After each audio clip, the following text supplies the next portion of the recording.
得啦仔。媽媽，可唔可以買條金魚返屋企養啊？哇，養你已經夠煩啦，仲要養多條金魚？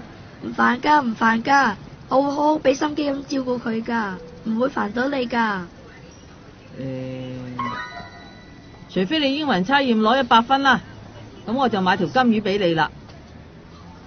100分。嗯。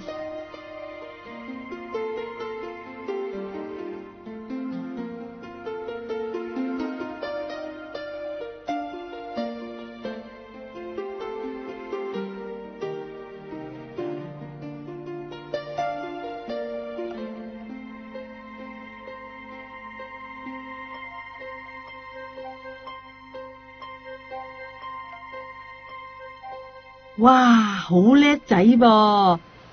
今晚想食咩餸啊？媽媽煮俾你食。我要金魚啊！仔，金魚唔食得噶噃。唔係啊，我唔係要食金魚啊。咧，你記唔記得上次買餸嗰陣啊？你話如果我測驗100分，就會送條金魚俾我噶。上次買餸，唔該半磅魚蛋，1包獅子狗。再上一次。喂，唔該，俾多啲葱我啊！再上一次，有冇搞錯啊？俾條反肚魚我嘅，攞個條新鮮啲嚟啦！喂，唔該，大家咁多次，邊次啊？咁好嘅，嗱，啲魚俾我啦。咧，邊個金魚鋪嗰次啊？嗰次？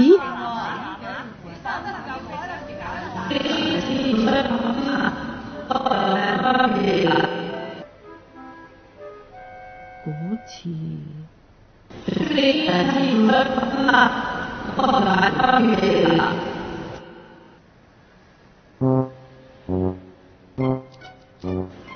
你英文測驗攞100分啦，咁我就買條金魚俾你啦。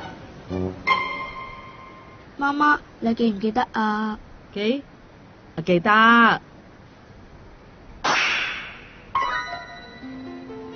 啊！見你咁叻仔，其實我一早買定粒金魚蛋俾你嘅，就好似啲雞蛋會孵啲雞仔出嚟咁樣咧。咦？至於孵唔孵得出金魚咧，就要睇下你夠唔夠愛心啦。愛心，我梗有啦。啊，唔知條魚第時出世叫咩名好咧？叫麥小強啊，定係叫麥小兜咧？咦？啊，不如叫 Banana 啦。Banana？ 係啊，佢叫 Banana。